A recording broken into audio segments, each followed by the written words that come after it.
Assalamualaikum warahmatullahi wabarakatuh.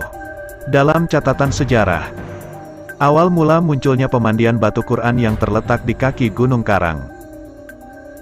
Tepatnya di Desa Kadubumbang, Kecamatan Cimanuk, Kabupaten Pandeglang berkaitan erat dengan Syekh Maulana Mansyur, ulama Banten yang terkenal di abad ke-15. Konon lokasi di mana batu Quran ini dahulu diyakini adalah pijakan kaki Syekh Maulana Mansyur ketika hendak pergi berhaji ke Tanah Suci, Mekah. Dengan membaca basmalah, sampailah beliau ke Tanah Suci, Mekah. Ketika Syekh Maulana Mansyur pulang dari Mekah, dia muncul bersama dengan air dari tanah yang tidak berhenti mengucur. Banyak orang meyakini bahwa air yang mengucur tersebut adalah air Zam-Zam. Syekh Maulana Mansyur kemudian bermunajat kepada Allah dengan salat 2 rakaat di dekat keluarnya air tersebut. Selesai salat, Syekh Maulana Mansyur kemudian mendapat petunjuk untuk menutup air tersebut dengan Al-Quran. Atas izin Allah air tersebut berhenti mengucur dan Al-Quran tersebut berubah menjadi batu sehingga dinamakan batu Quran.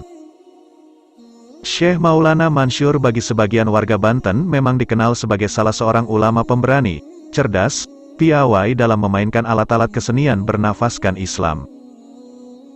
Di masa kejayaan Sultan Hasanuddin, Syekh Maulana Mansyur atau juga dikenal sebagai Ki Mansyur yang juga cakap dalam ilmu pertanian serta komunikasi.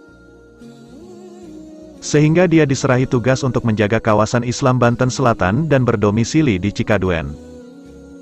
Secara kasat mata batu dengan ukuran 2 meter tersebut akan terlihat seperti batu pada umumnya. Dengan cara apapun dan dengan alat apapun tidak akan bisa terlihat tulisan Al-Quran di batu tersebut.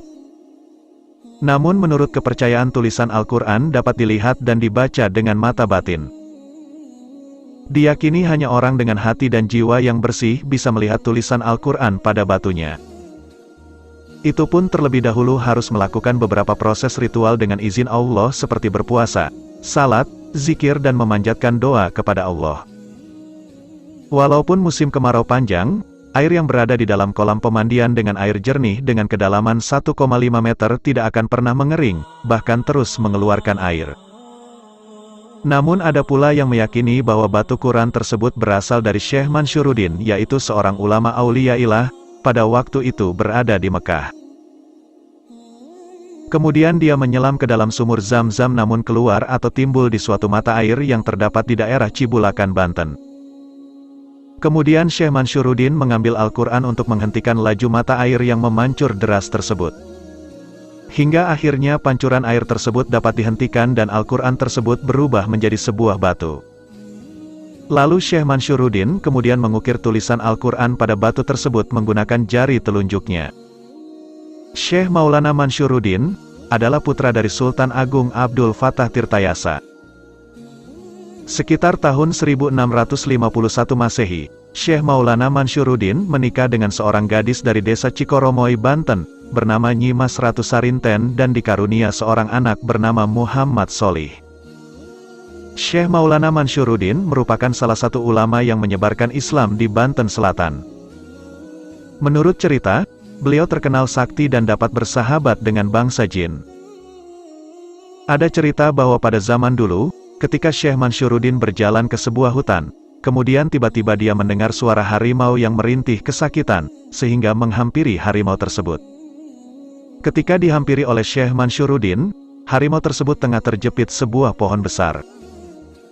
Lalu Syekh Mansyuruddin menolong harimau tersebut sehingga terlepas dari himpitan kayu. Setelah dibebaskan, harimau tersebut mengaum dan menunduk di hadapan Syekh Mansyuruddin.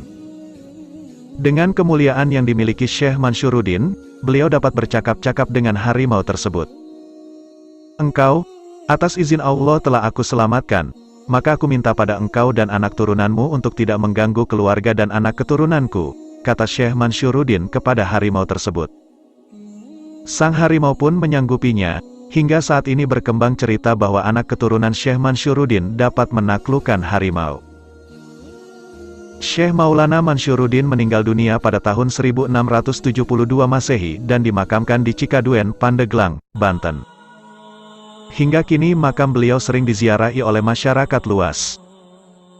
Tidak hanya masyarakat dari Banten tetapi juga dari luar Banten, makam Syekh Maulana Mansyuruddin paling ramai dikunjungi pada hari-hari besar Islam.